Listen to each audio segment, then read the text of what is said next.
Hello， 大家好，这里是大叔。今天咱们继续 FC 平台的力量刀锋2代的下半期。上半期呢，咱们攻略了前3章，拿到了3个形态的机甲。第4章呢，还有一个形态的机甲，这个机甲也是战斗能力最强的。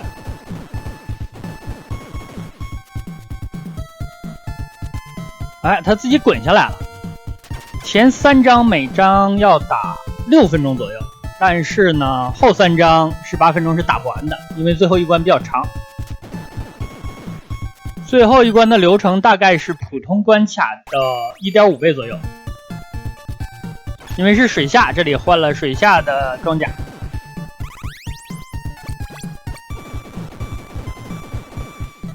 一个滑铲铲了好远。屏幕的左下角能够看见关卡的进度，现在这关是3/7，它是有版面的，但是有的版面长，有的版面短。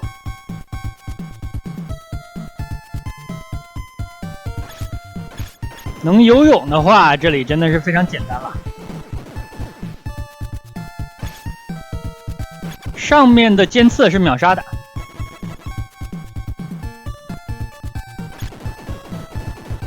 所以这个游戏难点就在这儿，容错率低，这个地方一定要小心，稍微高一点就完了。出来的时候简单，直接走出来。哦，这有一个血罐，其实咱们的E罐、血罐都是用不了的用啊。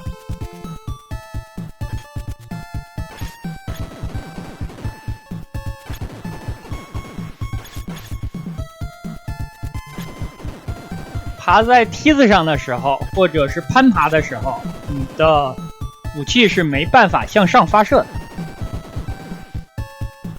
又给了个血。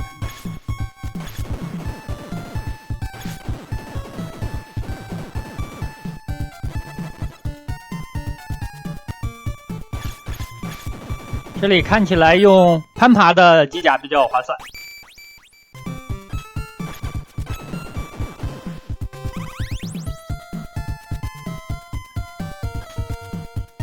好，拿机甲了。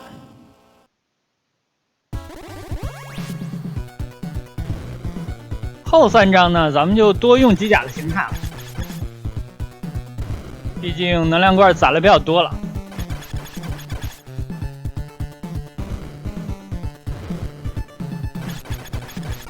好，拿到了最后的机甲。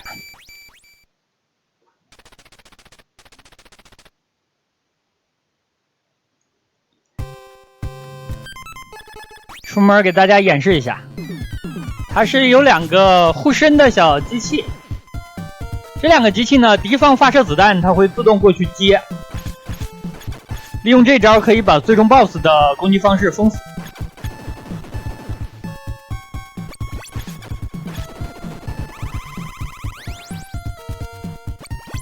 那能量罐的使用方式是自动的。当你机甲的能量槽没了，它就自动吃1罐。这里应该飞过去。血罐的使用方式就不是自动的了，需要手动按下选择键。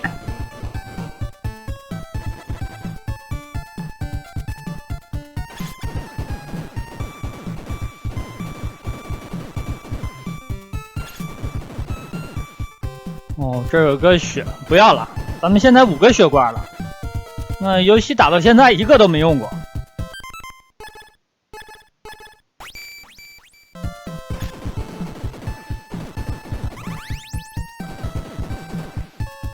这个地方又是类似于一个，怎么说呢？这个东西挤上来的时候非常的危险，它往下去的时候是你往前走的时机，但是如果你用攀爬的这个机甲，对，像上面这个扣能钻过去。不过呢，一共也就只能大概钻2个这种时机，因为版面的长度有限，所以说咱们还是稳一点了。它往上推的时候，你千万不要觉得自己能滑铲过去，肯定会被夹住的。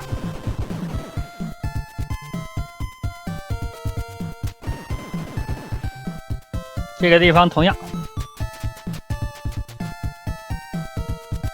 这里我切一个对，切一个机甲打他一下，节省惯了，过日子过得太抠门。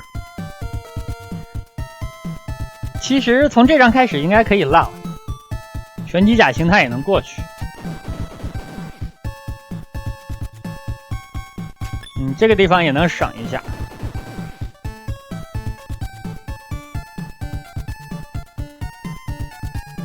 等他下去，咱们再铲。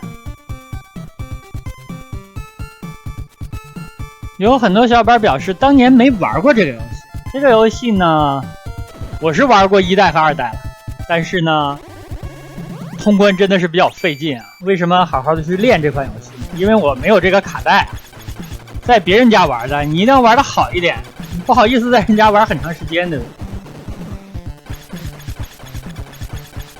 这个 BOSS 也比较简单，就是站这个点，他跳过来的时候你打他就可以。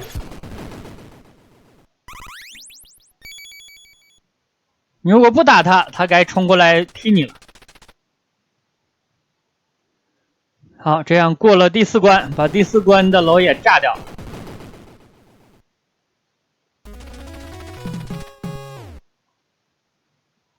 这样可选关的部分结束了，咱们来到了第5关。只有攻略完前4关才能来到第5关。第5关的流程大家可以看见，有10个版面。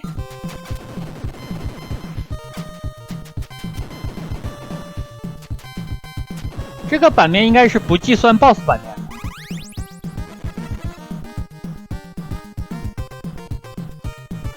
面。这个地方移动的平台，咱们往上跳就可以了。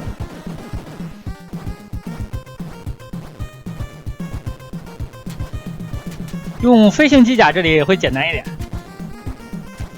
但是本身这个平台也不难，难的平台在后面。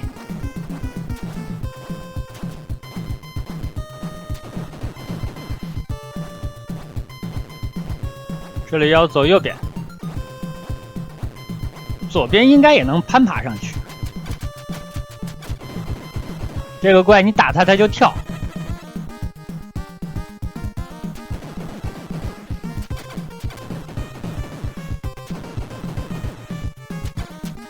这种黑球打不碎啊！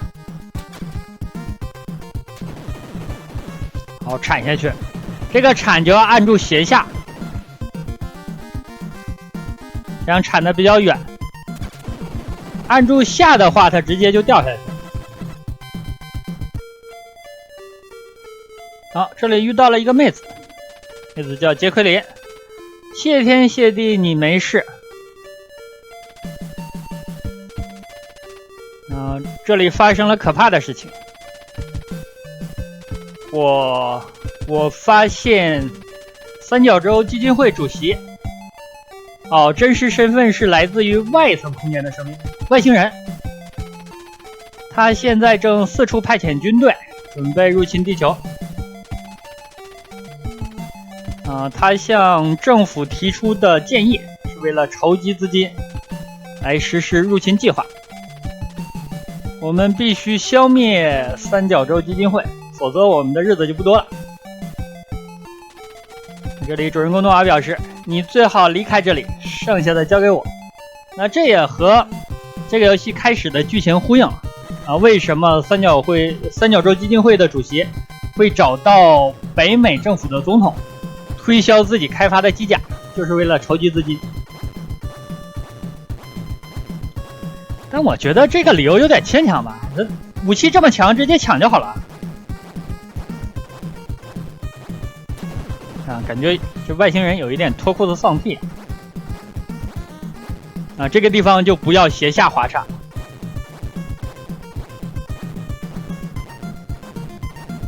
它的这个移动的方块呢，其实不大友好，就是它移动起来不太平滑，不像马里奥系列，它是一点一点往前走。这个就比较难，所以在这个版面的后半段咱们就飞过去算了。像这样的关卡呢，还是飞过去比较把握，因为上面的尖刺下面的尖刺都是秒杀的。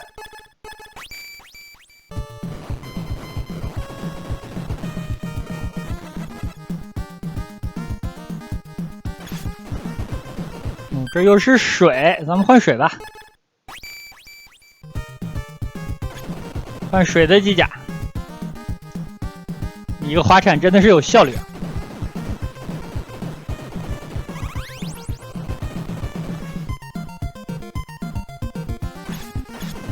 敌人的子弹穿不过来啊！那个能量块，那个能量块一看就是用飞行机甲来吃的，咱们去拿一下。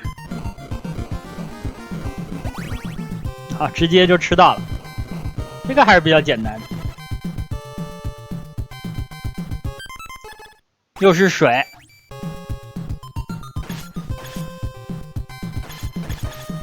那在90年代初期做出这样系统丰富的游戏，真是不大容易。真的，这个游戏放到今天应该也是3A级的大作了。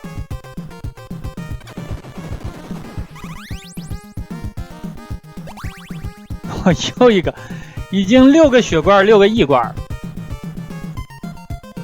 咱们流程还有1关半，你根本就用不了。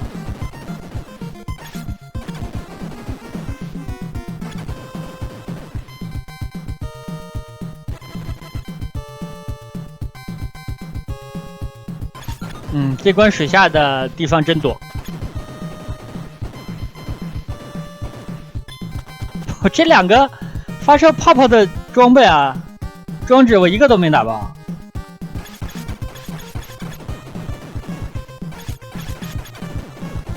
这里如果真的小时候不知道有机甲，想象一下吧，这里不穿机甲的这里太难了。好的 ，BOSS 战。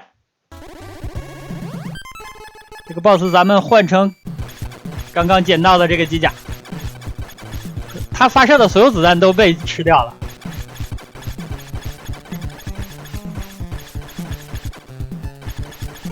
好，打完啊！虽然他有1格半以上的血，但还是很快被清掉了。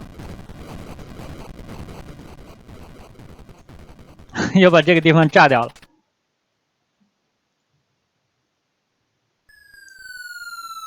在这里发现了一个秘密通道，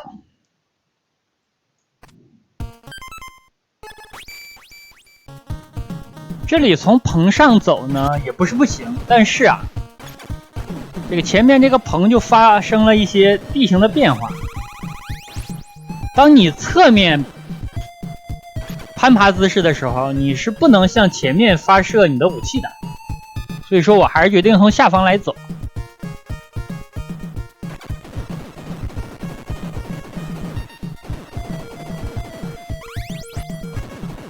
5个异罐足够了，全程机甲状态都能过。啊，这关的流程比较长，所以秒数给的也比较多，800秒。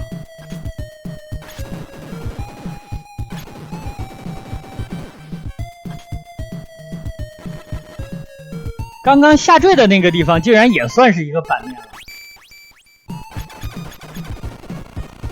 所以这关实际上应该是13个版面吧。这个怪让我想起了沙罗曼蛇、宇宙巡航机，有这个怪。哦，又是这样的地方，这样的地方呢，咱们后半段最好是后半段使用机甲。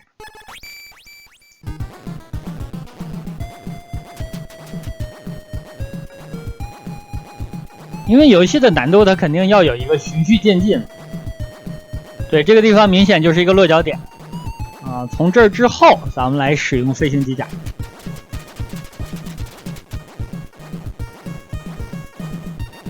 那使用飞行机甲的时候要注意，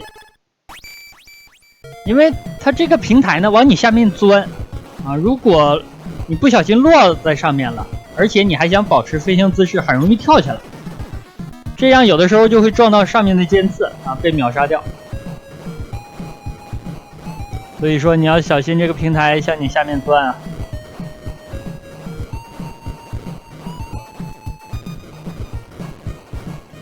这里地形就比较复杂了，好多移动的平台。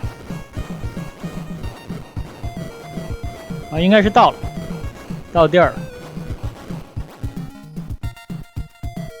低一点跳啊，一个大跳就没了。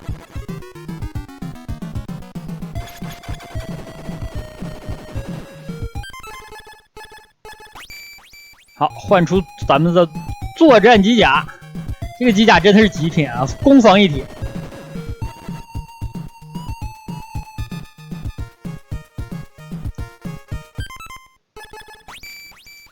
攀爬一下吧，这个位置一看就是攀爬比较有利。当然，如果想速通的话，就变成飞行机甲，一口气飞过去，撞敌多少人都无所谓。没血了就用你的血罐。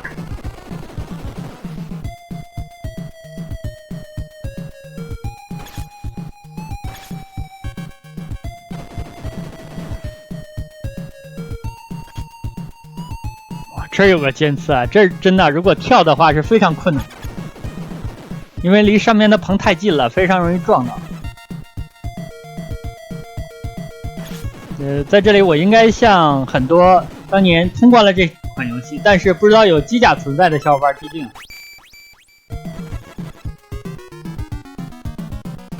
那这关过半了，而且后面的场景都是小场景，就像这也算是一个场景。只有一个屏幕大的卷轴。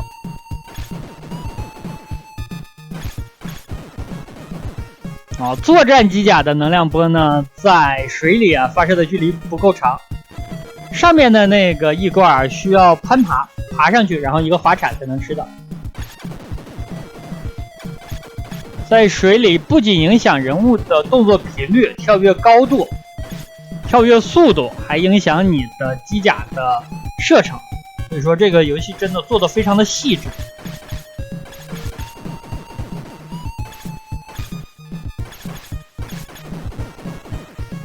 这些版面都非常的小。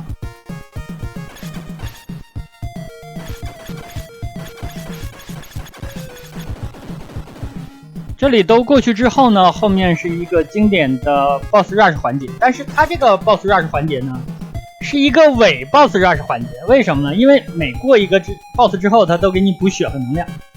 这个地方就不要跳，平台上来之后你走上去，一个非常简单的操作。但如果你想跳的话，真的是太难了，跳的稍微高一点就挂了。这是 BOSS 之前最后一个场景了，第14个场景。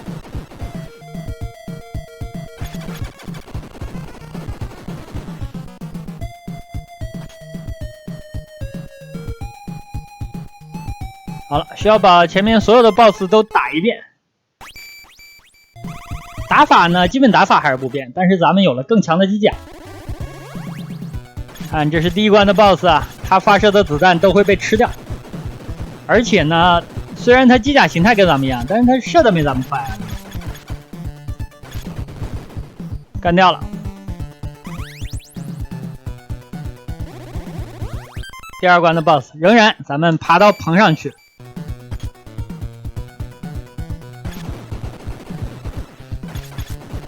这个 BOSS 实在是水的不行。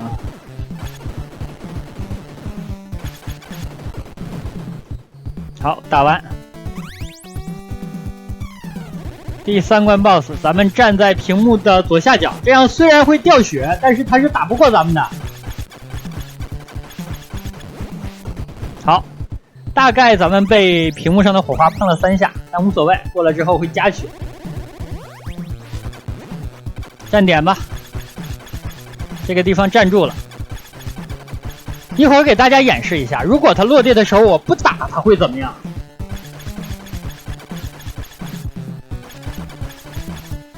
看啊，一个飞踢就踢过来了。好，这是第5关的 BOSS， 第5关 BOSS 血真是多呀，2格。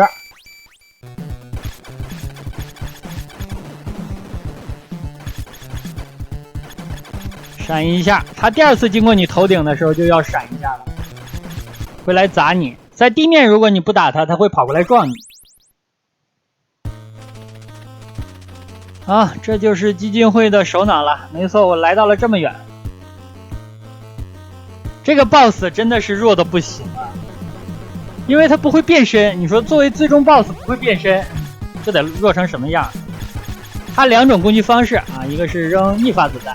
然后呢，下一个是发射一个散弹，但是它发射的散弹都会被咱们的这个副武器给吃掉。所以说这个 BOSS 啊，有这个副武器就简单的不能再简单了，而且它还不会变身。其实应该做一个它人形形态跟咱们打的时候，人形形态呢速度要快一点，对吧？